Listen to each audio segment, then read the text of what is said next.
So first thing we're going to do is come to the passenger side of the radiator, and you will see there's a petcock right there to drain the fluid.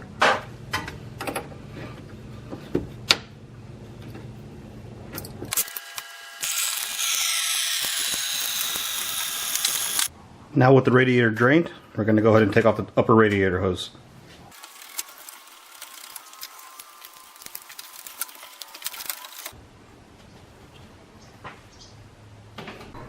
Now we're just going to take this overflow tube off the top of the radiator.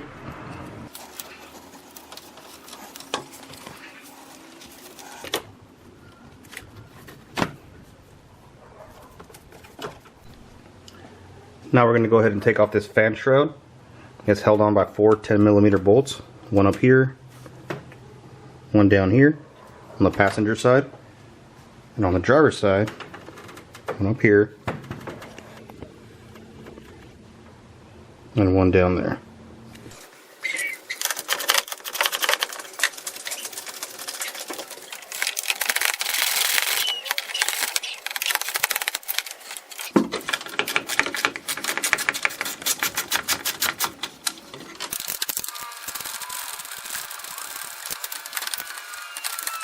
Now with the shroud unbolted, pull it straight up and out of the way.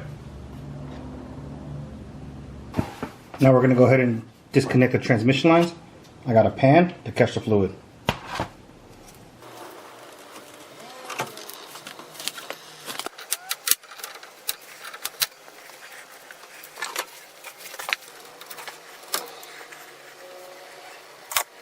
Okay, over time I accumulated caps and plugs. So if you don't have anything like this to stop the dripping from the radiator, the transmission fluid, just use a sandwich bag with some zip ties and you'll be fine. Now we're going to take off the lower radiator hose.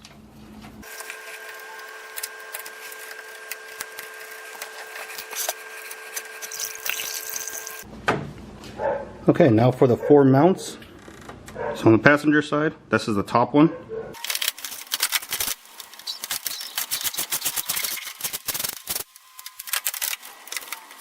And the passenger bottom one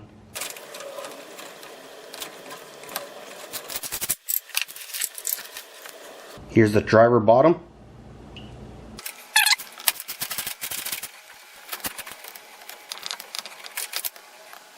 and the driver side top.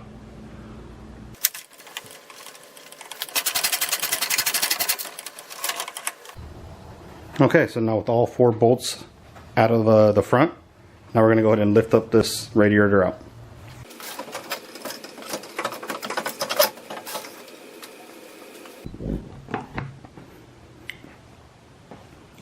Now with the new radiator, we're going to go ahead and install it in place. So what we're going to do now is use these tabs on both sides and line them up with their slot that they go in. And that's what holds it up.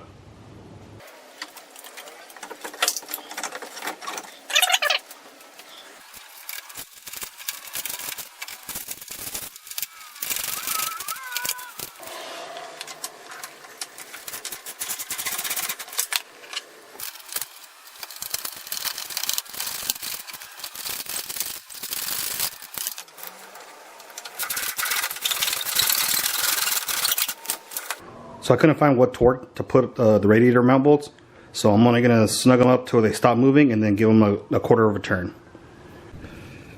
Now we're going to go ahead and put the lower radiator hose.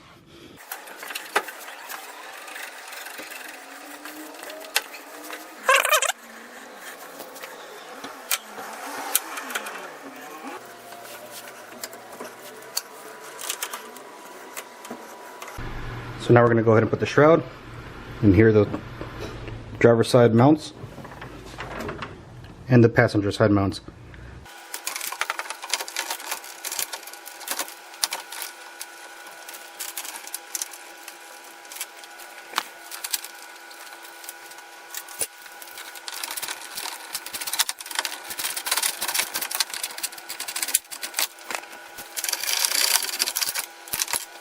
Now we're going to go ahead and put the top radiator hose.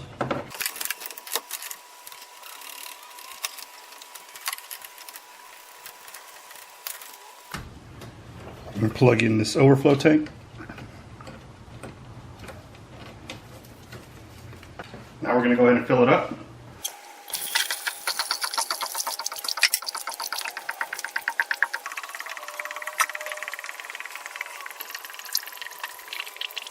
And now we're going to go ahead and start it. And we're going to let the engine heat up and let it start sucking the fluid once the thermostat opens and starts sucking in fluid.